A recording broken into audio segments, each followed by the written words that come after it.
That's how I roll. Critically. Critical Role, Campaign 3. All I have been doing since the announcement that it was coming back and the little tidbits and hints that have been revealed by Mercer, Willingham, and Ray? I don't know how... I think Marisha still goes by Marisha Ray, even though she's married to Matt Mercer.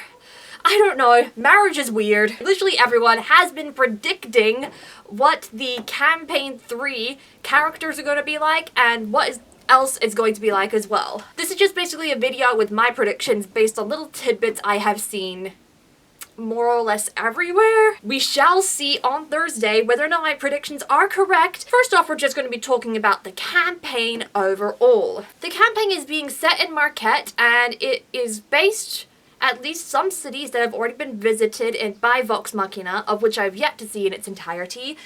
They are based on Turkish culture from, like, not today, but like ages ago. In the video that Critical Role posted about the history of Exandria, there isn't many places of civilization in Marquette. Maybe there's going to be more societies built up in the future there. My theory is going to be that either they're going to be staying in a very close part of Marquette where there's going to be lots of civilization already there and it's going to be an urban adventure, or there's going to be massive amounts of traveling across the desert and they're basically going to be nomadic monster hunters in the desert. They could also be doing some temple raiding or something, Indiana Jones style. The most research I've probably done has just been looking up on the Critical Role wiki. I did manage to find some points of interest in there that could leave a hint as to some of the encounters, connections that the characters may end up having. First off is the ziggurat, and apparently some connection to the Shadowfell. I'm not 100% sure about what the ziggurat is, but I do know about the Shadowfell. Anybody who's played Curse of Strahd really has an inkling about the Shadowfell. Domains of Dread, where life and is just sucked out of you and replaced with despair. I reckon there's going to be at least some point where there's going to be another part of the Shadowfell coming up within this campaign. Second, there has been history mentioned that the people who locked Uk'otoa away in the first place or had strong connections with Uk'otoa, those people were from Marquette. And the storyline with Ford and his, like, thing with Uk'otoa, all of us were totally expecting a face-off against the serpent.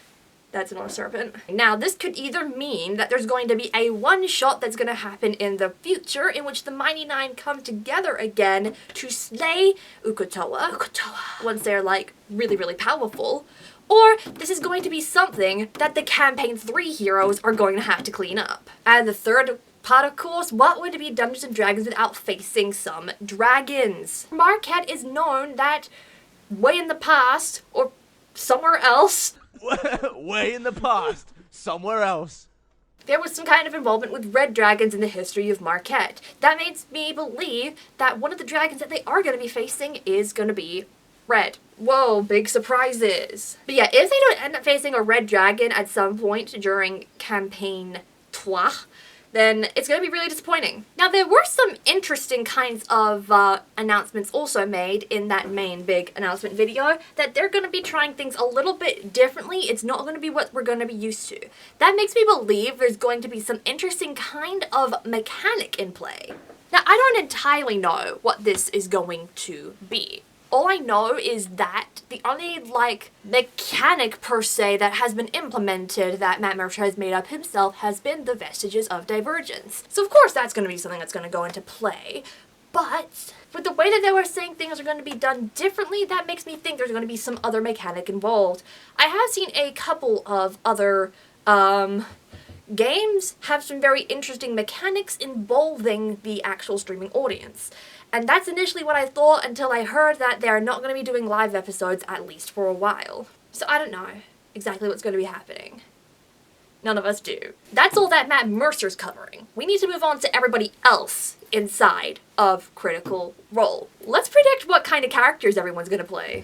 Ashley Johnson was someone I initially was struggling to work out what she would be playing. This is mainly because she's the cast member that is least there. Her filming with Blind Spot ended up taking her away from Critical Role quite a fair bit. So I've only really seen her as Yasha and as Fern, her Exandria Unlimited character. I haven't really seen a lot of Pike. I remember when Fern was first introduced, I thought that she was going to be just some kind of like sweet, whimsical, away with the fairies thing. No Feywild pun intended. And Yasha, she was very stoic and serious, but she did end up having a dry sense of humor and cracking some iconic lines such as, "I killed my family, I throw you under a bridge, and I smell like a crayon." So this lends me to believe that Ashley is now more familiar with Dungeons & Dragons and more willing to let herself loose. This is something that I really, really want to see with her character because she makes so many funny quips. Thus, I'm thinking she might go for something high charisma. I think there's some narrative telephone like quips,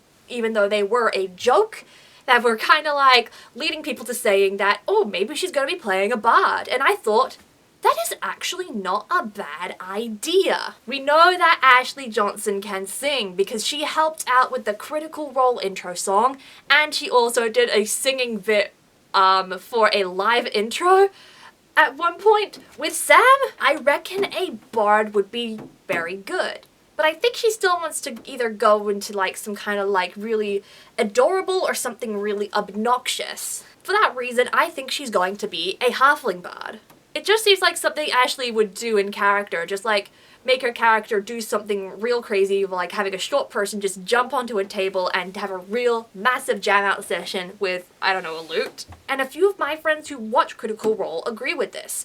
She seems like the type who would really suit playing a bard, and for that, that's what I think her character is going to be for Campaign 3. Laura Bailey has had a little bit of a curse when it has come to choosing classes for her D&D characters. She never gets first pick. In the original campaign, and when they had that little one-shot with just that friend group, Laura wanted to play a half-elf rogue, and Liam took that instead, so she ended up playing a half-elf ranger. And then in the second campaign, she wanted to make Jester an archfey warlock, but Travis wanted to play a hexblade warlock, so she instead went with a trickster cleric. It's going to be hard to tell if she's going to get first choice or not, because just judging by how she is, she just seemed to concede and just let somebody else take it instead of just like standing her foot down and saying, this is what I want to be. So whoever her character is, she just has a natural inclination to play a character that is peppy. Now, I have no idea if she's going to go very anti that, but I have a feeling that she might not, because she really hates playing something that's evil.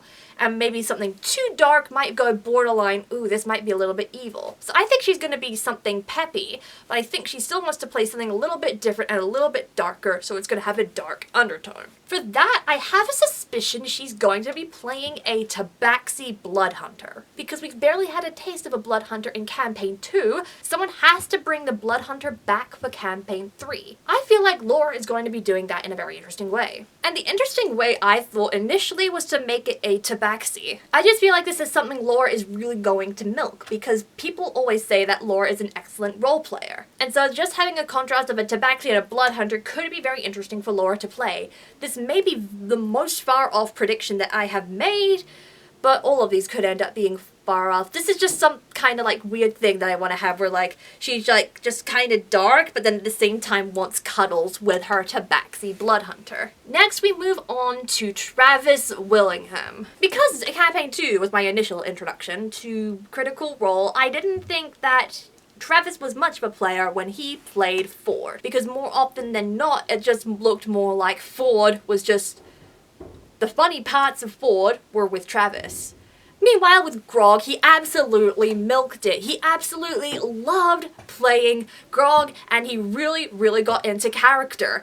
And I was just wondering to myself, where did that go when it came to Ford? This is because I think that when initially making Grog, Travis wanted a character that was fun to play.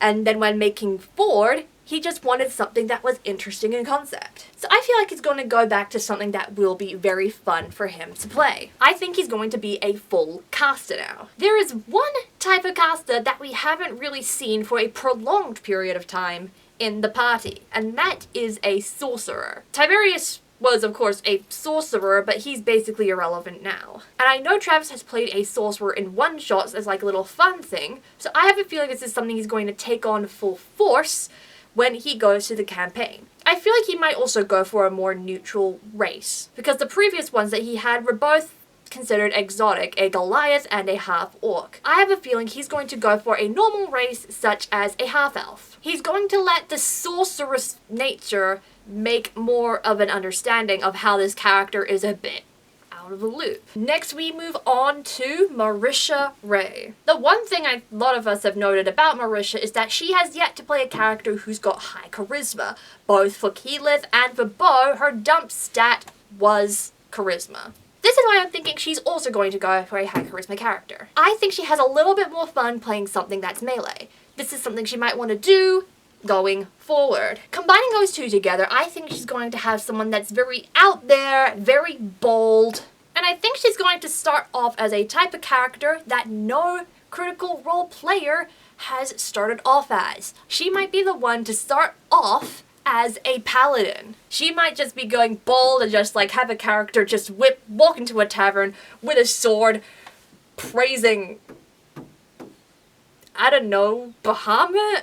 As to the race, she's been playing very kind of normal races, a half-elf and a human. I think she's going to go a little bit more outlandish this time, and for some reason, because it's a continent of Marquette, I'm expecting she's going to be some kind of genasi. I'm suspecting either fire or earth. Moving on to Taliesin Jaffe. I feel like he's going to go a little bit edgier again. And also with the kind of chaos he brings, I feel like he wants to have the moments that some of the other characters have, where all the other players leave the room and it's just him and Matt. So for me, because of this, I am suspecting his character is going to be a warlock. It was about time that Taliesin played a warlock. Have you met the guy? And because he also wants dark vision, I think he's going to try for another tiefling. No. The poor soul. Because it is set in Marquette and I'm probably playing into the stereotypes that come in like that sort of area, I have a feeling he's going to go for, I think it's called the Genie Warlock subclass. Because of course now these guys have Tasha's Cauldron of everything to be able to get their subclasses from. And so for that reason I think Taliesin's going to go for a Genie because it's just too befitting. And he's going to have a very strong aesthetic with this Tiefling Warlock. Moving on to Liam O'Brien. Liam O'Brien is notorious for playing edgy as hell characters. But you can see it in him that he's a very jovial and comedic person, and he hasn't been able to play a character where he's able to properly let loose. But in a Talks Machina episode, he says that this character is definitely going to be letting loose a little bit more. He really loves to optimize his builds. Examdure Unlimited, he plays a halfling fighter of a Great Weapon Master style. He wanted to play that halfling just so he could get that lucky feat and never get a natural one again. And of course the number of spells that he used and how he chose Caleb to be a fire wizard. And fire spells are some of the most powerful that a wizard can get. Like everybody gets Fireball, trust me. In spite of that, he is a very deep RPing person. You can see it with the different kinds of characters that he plays. And if he's going to get loose, this is going to be something he really wants to have fun with. So for that, I have two options. First off will be a Warforged Artificer. One of these people I'm willing to bet is going to play a Warforged. I think it's likely going to be Liam. And if he is going to be playing a Warforged, then I think it's going to be paired off with an Artificer because it's just too thematically appropriate. Because he loves doing optimization so much, I feel like he's going to try and create the most optimized weapon enhancements or what have you with his Warforged Artificer. But if he is not playing that, I haven't quite deserved the race for this build, but I'm willing to bet that he wants to play a Druid. He had so much fun polymorphing himself as Caleb in Campaign 2. I reckon it's something he's going to want to keep doing because he had so much fun there. And I think he wants to do that way more often. One that he might enjoy doing will be the Circle of the Shepherd. And lastly, Sam Riegel's character. Sam Riegel himself mentioned in an interview that he would be interested in playing a character with religion tied to it. He didn't have that happen with either Scanlan or not. And he says he might find that very interesting to do. But Sam is nearly irrelevant. This is because he has arranged for Liam, like his previous characters, to discern what his race and class is going to be. One option I think Sam might have accepted is being the party's cleric. I'm not entirely sure what the other, racial side of that would be. It might be something really, really exotic or weird, like a centaur or a minotaur, because Sam would definitely be down to play something that's a bit weird. Or he could go for the most plain and boring thing because Liam wanted to suggest the textbook human fighter and see how Sam would make it unique. Because of that, he's either going to lay into the stereotype that a human fighter is going to be extremely basic, or he's going to take one of the interesting subclasses such as the Echo Knight, Dragon Knight, or Rune Knight and really make something outstanding and unique. So yeah, those are basically my thoughts for Campaign 3. I'm really excited for this. I'm going to leave a video coming up in the next couple of weeks going into whether or not my predictions are correct and what I'm thinking now that we've seen the characters and the setting for the first time. I will see you later. I don't know how to do intros or outros anymore.